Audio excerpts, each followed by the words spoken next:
Welcome to iTTV.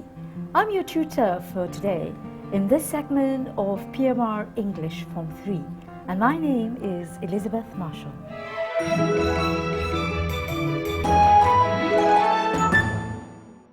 Our work today is on nouns. In this segment, we'll be dealing with the abstract noun. Think I hear some groans from you in the background? Don't worry, I'll take you through grammar and this portion on abstract nouns. In this lesson, we'll learn to recognize what an abstract noun is and what a concrete noun is. For starters, nouns. Nouns are names for people, places, and things. Once again, nouns are for names of people, places, and things. One class of noun is abstract, and that's what we call an abstract noun. Abstract nouns, your five senses cannot detect this group of nouns. You cannot, for example, see them, hear them, smell them, taste them, or feel them. Now I give you an example of your abstract noun. One is dumbness. A little soft in the head. Listen carefully, a little soft in the head. The other meaning of dumbness is when somebody is unable to speak. But this dumbness and abstract noun is when somebody is what you would say not so clever, not so quick. And so we call that soft in the head. Your next example is eagerness. Eagerness is defined as somebody who is eager to learn. The next word is sweetness. It does not refer to sweetness as in the amount of sugar in your coffee, but it refers to how charming you are. Charming, of course, is how polite, to a certain extent, even how you look. A positive word here. Maybe you'd like to use or try to make a sentence with the word greatness. Some people are great because they are great actors. Some people are great because they are great beauties.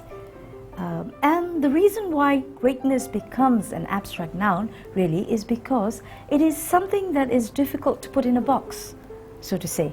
That means it's hard to define. Something that you would see as greatness might not be the same thing somebody else sees as great. The next word for you is happiness. Now, I always have a quarrel with this word happiness because we all have a different concept of what happiness is all about. You might want to make a sentence like, happiness is being in paradise. And so you should try making a sentence with happiness. I've defined it for you here as a sort of joy, a joy in getting anything. You and I are different. I might find happiness in just being. You might find happiness in being at a rock concert, for instance. So our concept of happiness is different, and so it becomes an abstract noun. Ugliness, sometimes considered as a negative word, but ugliness is in appearance, how ugly a situation might be. You might find the situation to be really ugly, but for people who are interested in the battlefield, it might not be ugly at all. So it is in appearance. The other word is loneliness. Now, I can't quarrel with the word loneliness, but it basically means without company. An instance when you are totally alone.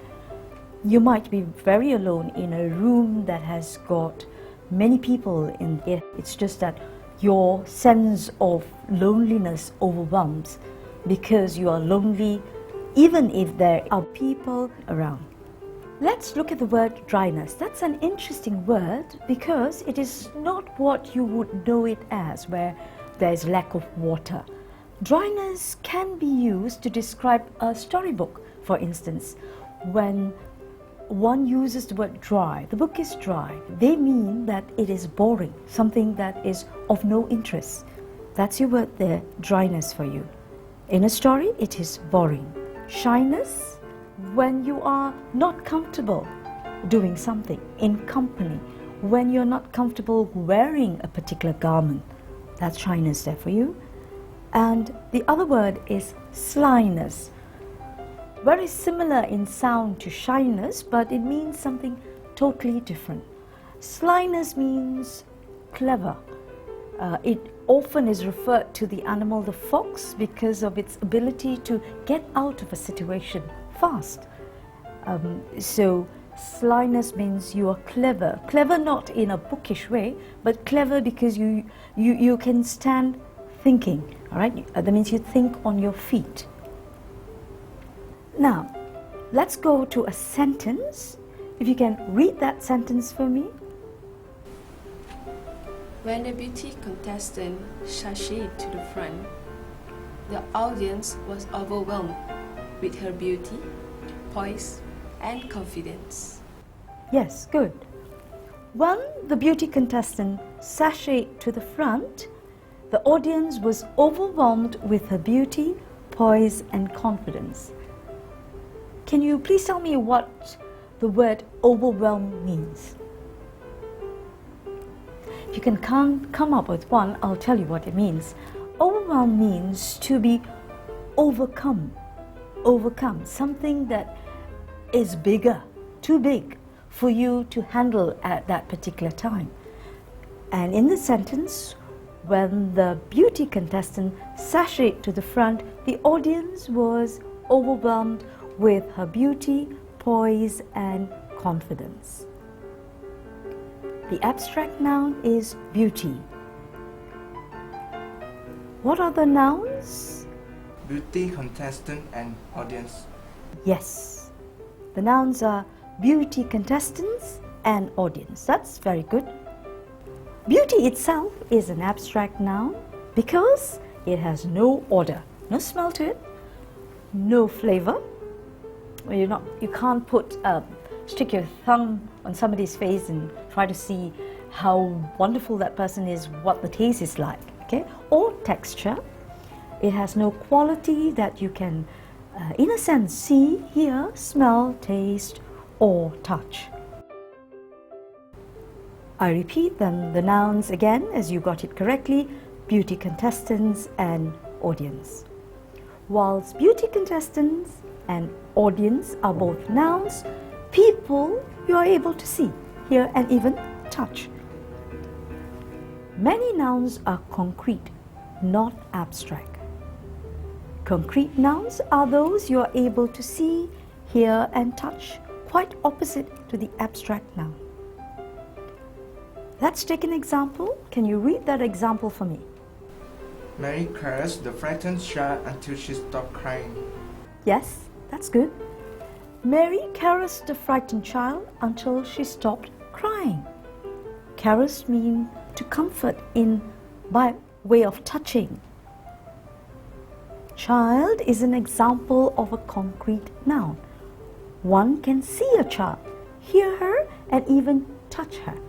In this instance, child is a concrete noun. That then concludes our section for today. Happy doing your word search, and I'll see you in our next segment of PMR English. See you then.